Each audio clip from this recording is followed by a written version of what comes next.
55 और 95 हर उम्र के लिए यकसा मुफीद, मफाद आम्मा का आलम बरदार। जरूर सब्सक्राइब करें, लाइक करें, शेयर करें और बेल आइकन प्रेस करना न भूलें। Rabbani the scholar YouTube channel.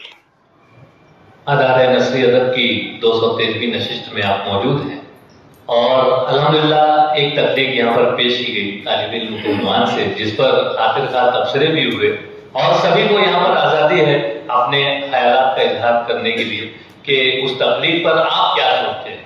तो बहरहाल हर जाविये से, हर नजरिए से तकलीकात पर बातें होती है और एक तरह से नए आने वालों के लिए और तालिब इल्मों के लिए, हम जैसे तालिब इल्मों के लिए सीखने का बहुत बेहतरीन जरिया है अदारे नस्री अदब। मैं एक रुकन होने की हैसियत से, एक सामे की हैसियत से मैं अदारे के जिम्मेदारान को मुबारकबाद भी पेश करता हूँ। और आइए, जैसा कि हमारी अपनी रिवायत रही है कि हम अदारे नस्री अदब में अदब अतफाल को जो है फौकियत देते हैं, अव्वलियत देते हैं और उसके बाद जो है अफसाना और दिगर असनाफ पे बात की जाती है। लेकिन अब्दुल मजीद मास्टर साहब कुछ ताखीर से आए यहाँ पर और आइए, अब जबकि वो आज मौजूद हुए तो मैं उन्हें मदऊ करता हूँ कि यहाँ तशरीफ लाए और अपनी तकलीफ पेश करें।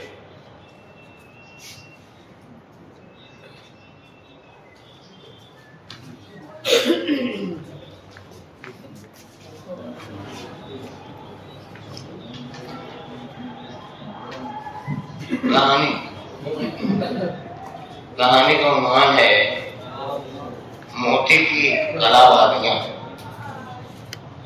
मोती की कलाबाजियां।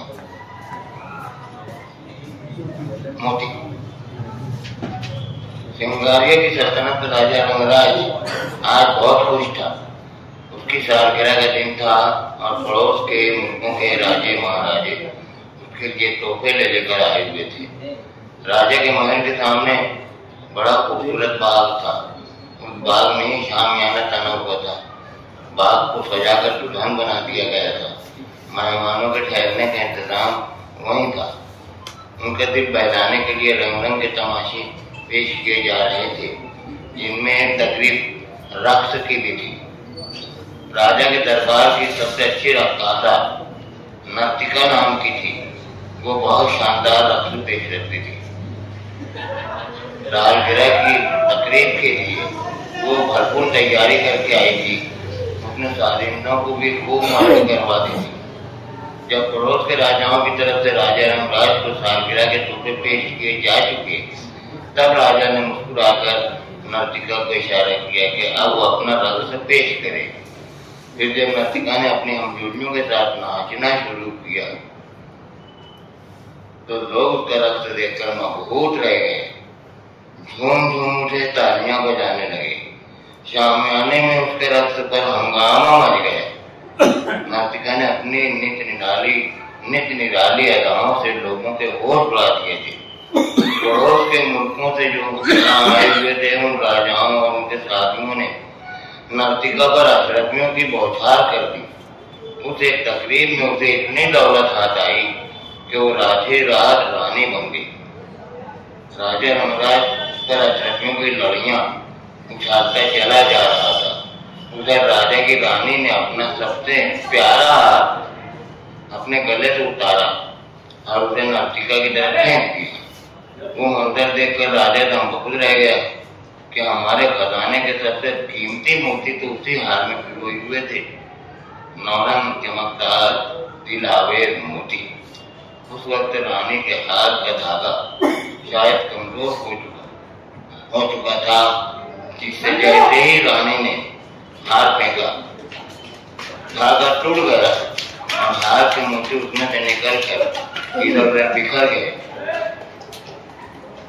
गुल्लान नाम की एक कनीज वहां खड़ी हुई थी, जहां फूलों की क्यारियां थी। वो भी बड़ी अच्छी रक्कासा थी, मगर नर्तिका के आगे बहुत तीखी थी। इस वजह से वो नर्तिका से हसद रखती थी। टूटे हुए हार का एक मोती बहक कर आया और उसके पैर से टकराया। फूलों की क्यारियों में नेवले की बिल थी। उसने बड़ी फुर्ती दिखाई और उस मोती को अपने पैर की मदद से नेवले की बिल में उछाल दिया ये सोच कर के बाद में आऊंगी ले जाऊंगी। 2-4 दिन में मेहमान सारे जा चुके। उधर बाघ अपनी पुरानी हालत पर आ गया। तब गुलनार चुपचाप नेवले की उस बिल के पास पहुंची। उसने जमीन खोद खोद कर दूर तक नेवले की बिल छान मारी, मगर वह अलबेला मोती हाथ ना आया। रानी एक दिन नर्तिका से कहने लगी, क्यों बानो, तू वह हार क्यों नहीं पहनती जो मैंने तुझे दिया था? अरे पगली, वह हार बहुत शानदार है, वैसे मोतियों का हार शायद ही कहीं मिले। नर्तिका ने जवाब दिया, रानी साहबा, वो हार तो मैं बड़े शौक से पहनूंगी। असल में हार के मोती जोड़ी जोड़ी के हैं, उसमें एक मोती ऐसा है जिसकी जोड़ी नहीं है और उसके बगैर हार अबलग लगेगा। मैं वैसा एक और मोती तलाश कर रही हूँ। जब भी वैसा मोती मिल जाएगा मैं उस वक्त हार तैयार कर लूंगी, उसे पहन कर आऊंगी और आपके सामने वो धूम से नाचूंगी। ऐसा कि आप फिर मुझे एक हार इनाम में दे देंगी।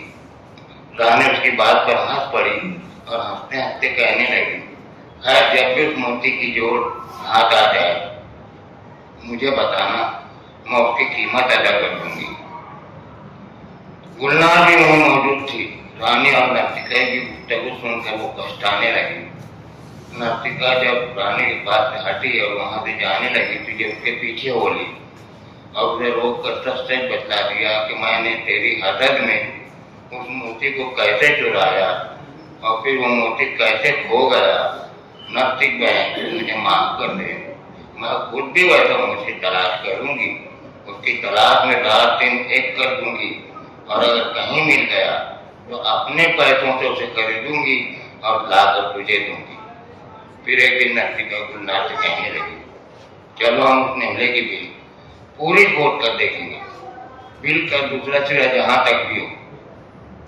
फिर इन दोनों सहेलियों ने बड़ी मेहनत की है, बिल खोदना शुरू किया। नेवले की बिल आखिर कहां तक पहुंची? जहां नदी बहती थी और नदी का रेतीला साहिल था।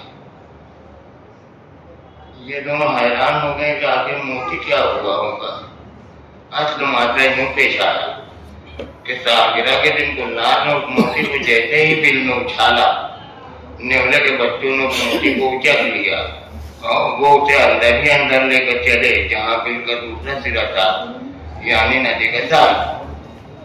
वो मोती को साहिल के रेत पर ले गए और उससे खेलने लगे जब तक उनका मन चाहा। उसके बाद उस मोती को वहीं रेत पर छोड़कर चले गए। दूसरे दिन एक बैलगाड़ी वहां आई जो रेत भरकर ले जाने वाली थी। तब रेत के साथ वो मोती भी बैलगाड़ी में चला गया। रेत की गाड़ी उस जगह पहुंची जहां इमारत बनाने का काम चल रहा था। वहां पर रेत जमीन पर गिरा दी गई। मजदूर औरतें घमेला भर भर कर रेत वहां से ले जाती थी और वहां पहुंचाती थी जहां इमारत का मसाला तैयार हो रहा था, चूना, पानी, गारा वगैरह। एक औरत ने जब अपने कमीले पर नजर डाली तो रेत में उसे वो नौरंग मोती दिखाई दी। उसने चुपके से उस मोती को उठा लिया और अपने नेफे में उसे अड़क लिया। वो बहुत सियानी औरत थी, दुनिया देखी हुई थी। उसे उस मोती की कीमत का अंदाजा था कि बहुत महंगा बिकेगा। वो काम पर से बहाना करके निकल आए कि पेट दुख रहा है। असल में उसे उस मोती को बेचने के लिए पेट मरोड़ रहा था। बस फिर वो मोती लेकर सीधी सुनार गली में पहुंची। एक सुनार को मोती दिखाया जो हीरे मोतियों का शौकीन था। उसे उस मोती के बदले इतना रुपया हाथ आया कि वो दिल ही दिल में नाच उठी। चलो मजदूरी की जिंदगी से निजात मिली। इतने में कुछ दूसरे गिराहक वहां आ गए और दुकान में अफरा तफरी का खत्म हो गया। उस चालाक औरत ने रुपया तो ले ही लिया था। सुनार की नजर बचाकर उसने वो मोती भी पार कर दिया और उसे अपने साथ लेकर घर ले लिया। उसने अपने शौहर से मशवरा किया और कहने लगी, अपना घर कहाँ जाने वाला है? घर बंद करो और कुछ दिन मेरे मायके में चल कर रहो, वरना वो सुनार मुझे ढूंढने निकलेगा। घर ढूंढ लेगा, मुझे पा जाएगा तो बुरी तरह दलील करेगा। सुनार के मियां बीवी ने अपने घर पर ताला मारा और बच्चों समेत रात ही को सफर पर निकल खड़े हुए। उनकी बैलगाड़ी जब आबादी से दूर निकल आई और वीराने में पहुंची तो डाकुओं ने आकर घेर लिया और इनका सारा साधन लूट लिया। रुपया पैसा भी गया, अब वो मोती भी हाथ से गया, जिसके कारण ये परदेश से सफर पर निकले। उधर गुलनार ने मोती की तलाश में वाकई दिन रात एक कर दिया। वो रोज आना, लड़के का भेद बदलती और घोड़े पर सवार होकर इस शहर से उस शहर जाती जहाँ हफ्ते का बाजार लगता था और हीरे मोतियों के सौदागर आते थे। चुनाव के पड़ोस के शहर अरावल का हफ्ते का बाजार जिस दिन था, ये वहाँ के बाजार में पहुंची। हीरे मोतियों के कई सौदागर आए हुए थे। एक सौदागर थैला भर जवाहरात लेकर आया था। एक नफीस कालीन जमीन पर बिछाकर उसने उस थैले के जवाहरात कालीन पर बिखेर दिए ताकि कालीन पर का हर मोती अलग-अलग दिखाई देता रहे। गुलनार ने देखा तो उसकी खुशी का ठिकाना न रहा, क्योंकि उस कालीन पर वो नौरंग मोती भी मौजूद था जिसकी उसे तलाश थी। नर्तिका के हाथ का वही गुमशुदा मोती, हूबहू वही, मगर उसने सौदागर को देखकर पहली नजर में भाप लिया कि सौदागर काहे को होना, ये तो मियां नीरा डाकू है। मैं उस डाकू को पैसा क्यों दूं? मैं तो उस मोती को यूं ही पार कर दूंगी। डाकू मियां के फरिश्तों को भी खबर न होने दूंगी। बस फिर ये मौके के इंतजार में थी। इतने में एक चील आसमान से उड़ती हुई आई। खुदा का करना कि चील ने आकर उसी मोती पर झपट्टा मारा जो नर्तिका के हाथ में मोती था। वो उस मोती को पंजे में दबाकर तेजी से उड़ती हुई चली और पल भर में कहीं से कहीं जा पहुंची। इस तरह मोती हाथ आकर निकल जाने पर गुलनार बौखला गई। वो छड़ घोड़े पर सवार हुई और उस चील का पीछा करने लगी। वो सोच रही थी, काश मेरे घोड़े के पर निकल आए और मैं उड़कर उस चील को जा पकूं। आखिर वो चील दूर होती गई और फिर नजर से ओझल हो गई। दूसरे दिन दोनों शहर में महल से निकलकर बागीचे में आई। नेवले की बिल की जगह पर वहीं एक दरख्त की घनी छांव भी थी। वो दोनों अपने मोती का अफसोस लिए इस दरख्त के नीचे सर पकड़कर बैठ गए। गुलनार कहने लगी, बाजार में ऐसी बैंकी ना करती, पैसा देकर उस डाकू से अपना मोती खरीद लिया। वो चील उस मोती को लेकर न जाने कहाँ चली गई हो। थोड़ी देर बाद उस दरख्त से एक सांप नीचे गिरा और वो सीधा गुलनार के सर पर आया। गुलनार जो सर पर हाथ रखकर बैठी हुई थी, वो हड़बड़ा के खड़ी हो गई। हाथ को बुरी तरह झटका मारा और सांप को दूर फेंक दिया। नर्तिका भी बौखला कर खड़ी हुई। ऐसे किसी मौके पर गुलनार जरा नहीं डरती थी, बल्कि उसे गुस्सा आ जाता था। बाग बगीचों में दरख्तों की टूटी हुई शाखें जहां तहां पड़ी हुई होती हैं, उसने करीब की क्यारी में पड़ा हुआ एक डंडा उठा लिया। वहां से जहां जाकर गिरा तो वहीं पड़ा रहा। ये उसके पास दौड़ कर गई और डंडा लेकर उसे पिल पड़ी। सांप डंडा खाता रहा मगर भाग कर कहीं नहीं गया। डंडे की मार से उसका पेट फट गया और फटता ही चला गया, यहाँ तक उसके पेट में से चील के 3 बच्चे निकले। फिर उस पर और मार पड़ी तो वो मोती भी उसके पेट में से निकला। उनके मतलब तो वो लाडला मोती जिसे बाजार से चील झपट कर भागी थी, वही रानी के हार का मोती। वो सांप के पेट में से टोप के गोले के जैसा उड़ा था और फासले पर जाकर गिरा था। सांप तो मर चुका था। गुलनार ने उस मोती को मिट्टी से रगड़ साफ किया। मोती मिल जाने पर नर्तिका तो फूले नहीं समा रही थी, मगर उसे गुलनार की बहादुरी पर भी आए थे। फिर दोनों सहेलियों ने इत्मीनान से उस दरख्त पर नजर डाली। उन्हें दरख्त की शाखों के बीच चील का घोंसला नजर आ गया। अब इन पर वो राज खुला। चील हरावल के बाजार से उनका मोती लेकर आई और उसे उनके महल के बागीचे में ही लेकर चली आई। उसका घोंसला ही यहीं था। आज सांप ने देखा कि चील यहाँ हाजिर नहीं है, मौका अच्छा है। पर फिर वो दरख्त पर चढ़ा, घोंसले के पास जाकर अपने चील के बच्चों को निगल लिया। उसके साथ ही घोंसले में पड़े हुए उस मोती को भी निगल लिया जिसकी तलाश थी। गुलनार और मस्तिका ने महल में जाकर रानी को मोती दिखाया और उसकी कहानी सुनाई। उन्होंने बतला दिया कि उसे दोबारा हासिल करने में कुछ रुपया पैसा नहीं लगा है, बस एक हिकमत से अपने पास वापस आ गया है। रानी साहब हम इसका पैसा नहीं ले सकते। मगर रानी बड़ी दिलदार थी। उसने जवाब में दोनों को आंखें दिखाई और कहा, मैं फिर भी मोती की 40,000 दिनार तुम्हें देती हूँ अभी और इसी वक्त, और वो तुम्हें लेना पड़ेंगे।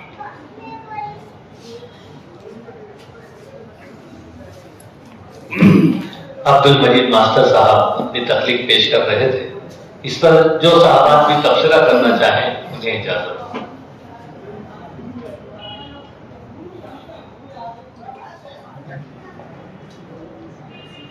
इसमें मुझे ये एक चीज मैंने अपने लिए समझा है कि पहले ज़माने में रक्कासाओं का दौर आम था, लेकिन आज के दौर में ये है कि आज जिसके पास मोबाइल है वो लड़कियों के ताल्लुक से और वो सोशल मीडिया पर अपनी वीडियोस बना करके डाल रही है, तो वे इस दौर के रक्काशा है। वो दौर अलग था, ये दौर अलग है। और मैं ये समझता हूँ कि सर ने जो कहानी लिखी है ये अच्छी तो है, लेकिन अगर इसे समझने के एतबार से देखा जाए तो मैं ये समझता हूँ कि ये एक समझ हमें ये देती है कि हमें ये जो गलत कामों से मतलब ये रक्कासा काम जो है हमारे लिए तो ये गलती है, एक गलत कॉन्सेप्ट है। इससे कमाई हुई चीज जो है वो चाहे जो भी हो, पैसा हो, मोती हो, कितना भी अजीम हो, वो हमारे किसी काम नहीं आता। वो तो माजरत चाहता हूँ तो मेरे जहन में था वो नहीं आ सका, लेकिन फिर भी मैं इससे एक सीख लेके आया हूँ। शुक्रिया।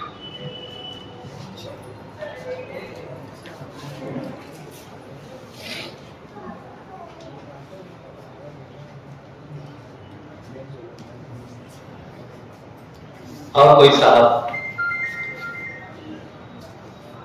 यहाँ मैं एक बात वाज़ेह करना चाहूंगा कि ये अपना मोहम्मद मुदस्सिर नाम का तालिब इल्म है, अभी बीए के पहले साल में ज़ेर तालीम है और अदारे नसरी अदब में गालिबन आज उसकी मौजूदगी जो है ये तीसरी नशिस्त है और यहाँ का माहौल देखकर उसे उर्दू जबान पर जो एक यदि उसका जो एक शौक बढ़ रहा है तो वो मुसलसल जो है वो इन नशिस्तों में आने की और बोलने की कोशिश कर रहा है।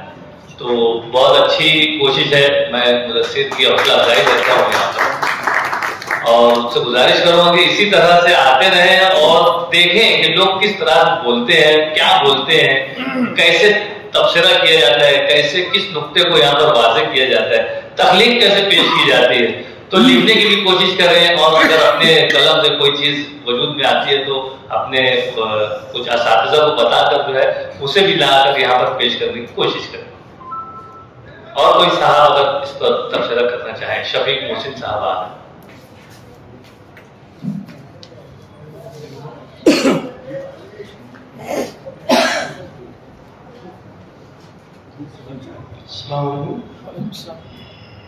मजीद मास्टर साहब की अभी तक मैंने जितनी कहानियां सुनी मैं समझता हूँ कि ये कहानी मुझे बहुत पसंद है। उन्होंने एक एक चीज को बताया जो हिसाब से मोती वो पैर से फेंक देती उसमें। अच्छा, एक मेन बात कि उसकी जो नीयत खराब हो जाती है, मोती देखकर उसको ढकेल देती है उसके न्योले की बिल में कि भाई इसमें तो बाद में निकाल दूंगी, है ना, तो वो उसमें कामयाब नहीं होता। खुद वो जो जाती है डॉक्टर के पास, मूर्ति देखती है, उसकी भी फिर नियत खराब होती है इसको ऐसी पार कर, फिर भी वो कामयाब नहीं हो पाती। ये अच्छा आइडियोलॉजी है। लेकिन देखो उसकी किस्मत में रहता है तो वो सांप नीचे आता है, उसको मारते उसका पेट फटता है, मूर्ति मिल जाता है। ये अच्छा पॉइंट है कि अगर तकदीर में अपने लिखा है तो मिल के रहता है, लाख आदमी कोशिश कर ले नहीं मिलता। अब दूसरी एक बात ये कहना था कि वो जब सांप को मार देती है और ऊपर पलट के देखती है दरख्त पर, उसे चील का घोंसला नजर आता है। तो मेरे ख्याल में यहाँ पर उसके बाद जो उन्होंने तफसील बताई कि वो वहां जो गाय और ये की होगी, वो सब जायद आदमी समझ लेता है ना कि भाई वो चील का घोंसला है ना, वो वही चील की आग वो तक खत्म हो गया। पूरी तफसील बताने की कोई जरूरत नहीं।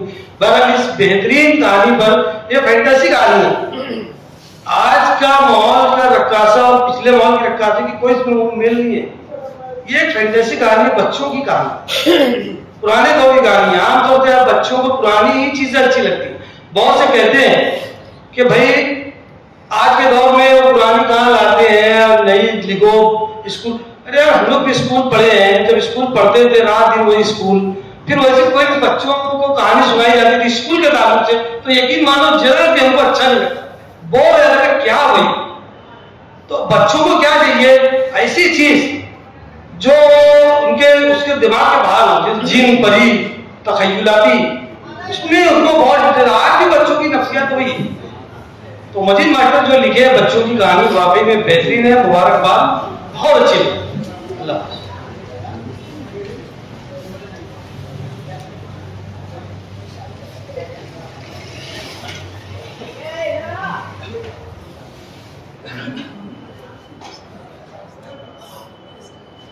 अदद अतफाल की एक तख्लीक यहाँ पर पेश हुई।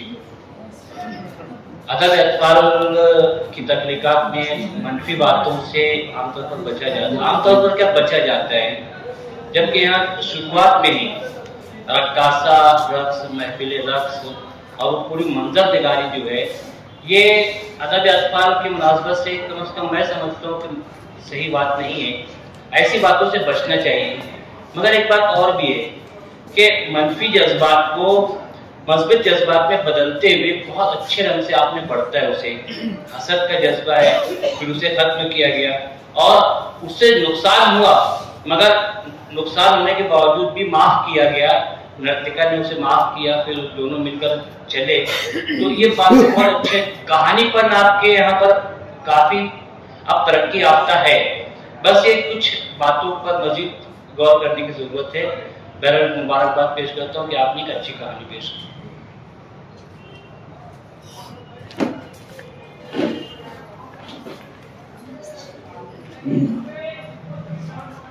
मैं समझता हूँ कि इस तकलीफ पर भी अच्छा खासा तबसरा हुआ और कुछ सीखने सिखाने की बातें यहाँ पर हुई।